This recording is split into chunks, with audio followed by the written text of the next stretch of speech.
तो hey guys, this is GDS Prince और आप सभी लोगों का स्वागत है एक और नए वीडियो में। इस वीडियो में काफ़ी लोगों के डाउट्स जो है वो क्लियर करने वाला हूँ। तो पहला डाउट है कि सेकंड लिस्ट आएगा या नहीं, और दूसरा डाउट है कि आपका फॉर्म ट्रांसफ़र फॉर्म क्यों रिजेक्ट हुआ है, उसके बारे में भी मैं आपको बताने वाला हूँ। तो वीडियो को पूरा देखें एंड हमारी वीडियो को लाइक शेयर कर दें एंड हमारी चैनल को भी ऐसे न्यूज़ पाते रहने के लिए सब्सक्राइब कर दें। सबसे पहले बात कर लेते हैं कि सेकंड लिस्ट इस बार आने वाला है या नहीं आने वाला है ट्रांसफ़र का। तो ट्रांसफ़र का सेकंड लिस्ट जो है वो टेंटेटिव वैकेंसी के लिए आता है, बट इस बार नहीं आएगा। क्यों? क्योंकि यहाँ पे टाइमलाइन पे कहीं पे भी मेंशन नहीं किया गया है कि दूसरी लिस्ट किस डेट को रिलीज़ की जाएगी। और यहाँ पे ऑफिशियल जो नोटिफिकेशन आया था रूल 3 का, इसमें भी मेंशन किया गया है, there would not be provision of applying against the tentative vacancies in the cycle as GDS online engagement schedule is already delayed due to general election. तो यहाँ पे ऐसा लिखा गया है कि कोई भी इस बार टेंटेटिव वैकेंसी अप्लाइंग करने के लिए नहीं रखा गया है, सेकंड लिस्ट नहीं आएगा। क्यों? क्योंकि यहाँ पे देख सकते हो GDS online engagement schedule is already delayed due to general election. तो जनरल इलेक्शंस की वजह से ऑलरेडी जीडीएस की ऑनलाइन वैकेंसीज आने वाली थी, वो ऑलरेडी डिले हो चुकी है। और अगर टेंटेटिव वैकेंसीज ट्रांसफ़र में इस बार रखते तो उसको और भी जो है वो लेट हो जाता। तो इसकी वजह से टेंटेटिव वैकेंसी इस बार नहीं रखी गई है।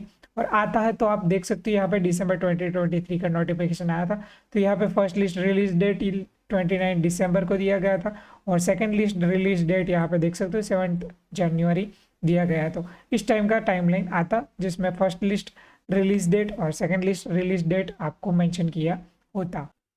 तो अब बात कर लेते हैं कि किस रीजंस की वजह से आपका ट्रांसफ़र आगे रिकमेंड ना किया गया हो या तो फिर रिजेक्ट भी हो गया हो। तो सबसे पहले, अगर आपका डॉक्यूमेंट या पुलिस वेरिफिकेशन पेंडिंग है तो इस रीज़न की वजह से आपका एसएसपी या एसडीआई के द्वारा आगे सीपीटी पोर्टल में आपका एप्लीकेशन रिकमेंड ना किया गया हो, तो इसकी वजह से आपका ट्रांसफ़र ना हो पाया हो, ये पॉसिबिलिटी हो सकती है। उसके बाद दिया जाता है ट्रांसफ़र ऑर्डर ऑफ प्रायोरिटी के हिसाब से। अगर आपने किसी सीट पे ट्रांसफ़र के लिए अप्लाई किया, सेम किसी दूसरे कैंडिडेट ने भी वहाँ पे ट्रांसफ़र के लिए अप्लाई किया गया है, तो किसको पहले चांस दिया जाएगा? तो अगर जो है वो ऑर्डर ऑफ प्रायोरिटी में उसका नंबर लगता है तो उसको पहले चांस दिया जाएगा। जैसे कि ऑर्डर ऑफ प्रायोरिटी में सबसे पहले पीडब्ल्यूडी कैंडिडेट्स को, उसके बाद स्पाउस ग्रांट पे अप्लाई करने वाले, तीसरा डेट ऑफ एंगेजमेंट जिसकी ज़्यादा है उसका। और अगर आपका और उस कैंडिडेट का दोनों का डेट ऑफ जो एंगेजमेंट है वो सेम निकलता है तो दोनों की बर्थ डेट जो है वो सिलेक्ट की जाएगी ऑर्डर ऑफ प्रायोरिटी के लिए। जिसका बर्थ डेट ज़्यादा होगा उनको पहले चांस दिया जाएगा। तो इस रीजंस की वजह से किसी और कैंडिडेट का वहाँ पे ट्रांसफ़र मिल जाता है ऑर्डर ऑफ प्रायोरिटी के हिसाब से और आपको ना मिल पाया हो, ये भी हो सकता है। उसके बाद अगर आपका 1 साल कंप्लीट नहीं हुआ है फिर भी आपने ट्रांसफ़र के लिए अप्लाई किया है तो भी आपका ट्रांसफ़र फॉर्म रिजेक्ट हो सकता है। और अगर आपने 2 चांस मिलते हैं, मेल कैंडिडेट्स को 2 और फीमेल को 3 चांस मिलते हैं ट्रांसफ़र के लिए, वो चांसेस आपने अवेल कर लिए है और उसके बाद भी आपने ट्रांसफ़र के लिए अप्लाई हुआ है, तो उस रीज़न्स की वजह से भी आपका ट्रांसफ़र फॉर्म रिजेक्ट हुआ हो सकता है।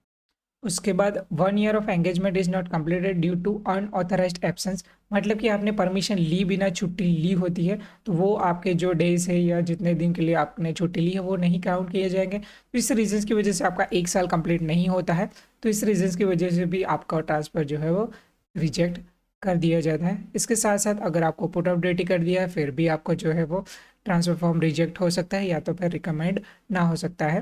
और उसके बाद डिसिप्लिनरी एक्शन, पुलिस केस या कोर्ट केस इज़ पेंडिंग। तो अगर आपके ऊपर कोई भी डिसिप्लिनरी एक्शन है या पुलिस या कोर्ट केस कोई भी पेंडिंग है तो भी आपका ट्रांसफ़र फॉर्म रिजेक्ट हो सकता है, आगे रिकमेंडेड नहीं होता है। तो यही है सारे रीजंस की, इस रीजंस की वजह से आपका ट्रांसफ़र एप्लीकेशन रिजेक्ट हुआ हो सकता है या आपको ट्रांसफ़र ना मिला हो। तो अगर आपको इसके अलावा भी कुछ डाउट है तो आप डिवीज़न से कांटेक्ट करके पूछ सकते हो कि मेरा ट्रांसफ़र फॉर्म किस वजह से रिजेक्ट हुआ है, तो वो भी आपको बता देंगे कि इस रीजंस की वजह से आपका ट्रांसफ़र एप्लीकेशन फॉर्म रिजेक्ट हुआ है। तो अगर आपका डॉक्यूमेंट या पुलिस वेरिफिकेशन पेंडिंग है तो आप जल्द से जल्द उसको कंप्लीट कराएं और आपको प्रोविजनल एंगेजमेंट ऑर्डर यानी कि परमानेंट ऑर्डर भी उसको कहते हैं वो मिल जाए, तो आगे आपको कोई ट्रांसफ़र लेने में कोई दिक्कत ना आए। और इसके अलावा भी आपको कुछ रीज़न है तो आपको जान सकते हो, तो आगे से आपको उस रीज़न की वजह से गलती ना हो पाए। तो यही था आज का वीडियो। अगर आपको वीडियो अच्छा लगा हो तो लाइक कर दो, शेयर कर दो एंड हमारे चैनल को ऐसे ही न्यूज़ पाते रहने के लिए सब्सक्राइब कर लो एंड टेलीग्राम चैनल भी ज्वाइन कर सकते हो, इस पर भी आपको लेटेस्ट अपडेट्स मिलते रहेंगे जीडीएस से रिलेटेड। तो मिलते हैं अपनी अगली वीडियो में। Till then goodbye, have fun, peace out.